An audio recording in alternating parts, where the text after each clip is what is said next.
ଆଉ ସବୁଜାଙ୍କର କାଲି ସାବିତ୍ରୀ ତାଙ୍କ ଘରୁ ଆସିଛି ମାନେ ଶ୍ୱଶୁର ଘରୁ ଆସିଛି ଆମର ଏଇ ଶାଢ଼ୀ ତାଙ୍କୁ ପାଇଁ ଆସିଛି ଆଉ ଗୋଟେ ଶାଢ଼ୀ ତାଙ୍କର ତ ନୂଆ ଶାଢ଼ୀ ଅଛି ଆଉ ଅନେକ ଶାଢ଼ୀ ଅଛି କାଲି ସାବିତ୍ରୀ ପାଇଁ ଆଉ ମୁଁ ତ ବାହାରକୁ ଯାଇନି ତାଙ୍କ ପାଇଁ ଶାଢ଼ୀ ଆଣିନି ଆଉ ପ୍ରତ୍ୟେକ ମାନେ ଝିଅମାନଙ୍କର ଆଶା ଥାଏ କି ତାଙ୍କ ବାପା ଘରୁ ଗୋଟେ ବାପ ଘରୁ ଗୋଟେ ଶାଢ଼ୀ ଫାଡ଼ି ଆସୁ ଆଉ ଦେଖ ଏଇ ସୁଭାନ ବାପା ଟିକେ ସାଡ଼କୁ ଯାଅ ସାଡ଼କୁ ଦିଅ ଆଉ ସବୁ ତାଙ୍କର ସବୁ ବିଭିନ୍ନ ପ୍ରକାର ଜିନିଷ ସବୁ ଆଇଛି ଯାହା ବି ହେଲେ କିଛି ଶାଢ଼ୀ ଆଣନ୍ତୁ ନ ଆଣନ୍ତୁ ଯଦି ଖାଲି ଆସି ପାଖରେ ଠିଆ ବି ବହୁତ ବଡ଼ କଥା ଇଏ ସବୁ ଦେଖଉଛି ସବୁ କ'ଣ କ'ଣ ସବୁ ଷ୍ଟେସନାରୀ ଜିନିଷ ସବୁ ଆଣିଛନ୍ତି ସବୁ ଆଉ ପାନିଆ କ୍ରିମ ରେ ବାବା ଏଇଟା କ'ଣ ଏଇଟା ଗ୍ଲୋ ଲଭଲି ଫେର ଲଭଲି ନାହିଁ ଏବେ ଗ୍ରୋ ଲଭଲି ଆଉ ଫେର ଲଭଲି ତା ତଳକୁ ଲେଖା ହେଇଛି ଗ୍ରୋଜ ଲଭଲି ଆଉ ସବୁ ଯାକ ତ ପଣ୍ଡସ୍ ପାଉଡର ତ ବହୁତ ମାନେ ଭଲ ଫେଭରାଇଟ୍ ଆଉ ଇଏ ଅଳତା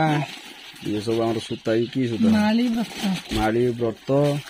ତା ସହିତ ଆମର ଚୁଡ଼ି ଏଇ ଆମର ଏଇଟା ହଉଛି କ'ଣ କାମୁଡ଼ି ଧରିବ ପୁରା ଚୋଟିକି ଆଉ ଟିକିଲି ତ ଲଗାଉ ନା ଟିକିଲି ଲଗାଉଛ କାଇଁ ଓହୋ ଲଗା ହେଇଛି ପୁରା ଲିକ୍ୱିଡରେ ଆସିଲାଣି ସିନ୍ଦୁର ଇଏ ହେଲା ଚାପ ଇଏ ହେଲା ଆମର ଶଙ୍ଖା ଇଏ ହେଲା ଚୁଡ଼ି ଆଉ ଫଳ ଫଳ ସବୁ ଆଇଛି ଆମର କଦଳୀ ମୋ ଧନୁ ଗୋଟେ କଦଳୀ ଦେଲ ସେ ତ ଓଷା ପାଇଁ ଆଉ ଇଏ ହେଲା ଆମର ଆମ୍ବ ଆସିଯାଇଛି ହେଲା ଆମ୍ବ ତ ମେନ୍ ଜିନିଷ ଆଉ ତାପରେ ଇଏ ଆମର ଜଳଖିଆ ତାପରେ ଆମର ଏଇ ଦହି ଆଉ ଦେହ ତାଙ୍କର ଗୋପାଳ ଘର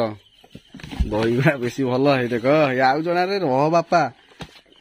କୁଆଡେ ହେଇନି ଯା ସିଏ ତ ପାଗଳା କରୁଛି ଆଉ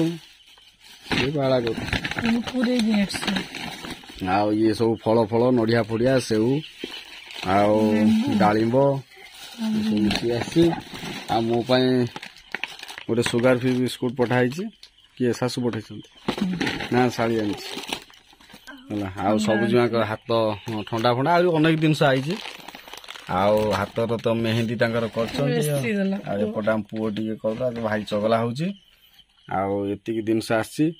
ଆଜି ଦିନରେ ଯାହା ବି ଦେଇଛନ୍ତି ଏଇଟା ଜଣେ ଝିଅ ତାକୁ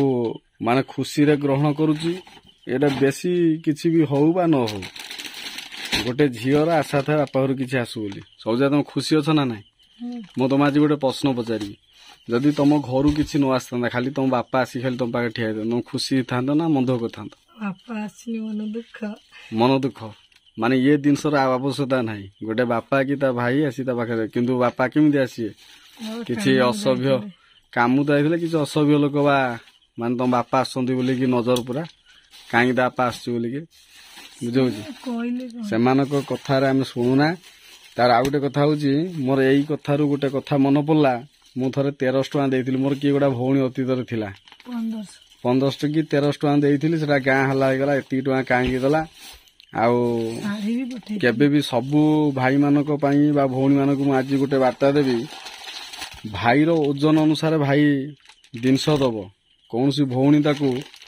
ମାନେ ଏଭଳି କେବେ କରିବନି ଆଉ କିଛି ମା ମାନେ ଅଛନ୍ତି ମାନେ 1000 ଦିଅ 1500 ଦିଅ 2000 ଦିଅ ମାନେ ଥାଉ ବା ନଥାଉ ତମେ ଆଣିକି କୋଉଠୁ ଆଣି ତମେ ଦିଅ ଆଉ ଏଇଟା ଠିକ ନୁହଁ ଭାଇର ଓଜନ ଅନୁସାରେ ଦେବା ଦରକାର ସେ 100 ହଉ ବା 200 ହଉ ଯେତିକି ସକ୍ଷମ ପଡୁଛି ଦବା ଦରକାର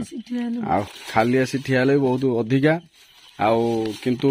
କିଛି ଲୋକମାନେ ଥାଆନ୍ତି ବଦନାମୀ କରନ୍ତି କ'ଣ ଦେଲା କ'ଣ ନଦେଲା ଏଇଟା ତ ସବୁଠାରୁ ଖରାପ ଜିନିଷ ତାର ଆଉ ଗୋଟେ କଥା ହଉଛି ବର୍ତ୍ତମାନ ପାଇଁ ଆଜି ମୁଁ ଯୋଉ ଜାଗାକୁ ସାବିତ୍ରୀ ଯାଉଥିଲି ଏବେ ମୁଁ ଯାଉନି ନିଶ୍ଚିନ୍ତ ଭାବରେ ସାବିତ୍ରୀ ହଉଥିବ ନା ନାଇଁ ଆରେ ସବୁ ହଉଥିବ ନା ହଉଥିବ ଆମେ ତ ଦେଇପାରୁନା ଆହୁରି 3 ଜଣ ଭାଇ ଅଛନ୍ତି ନିହାତି ଭାବରେ ଦଉଥିବେ ନା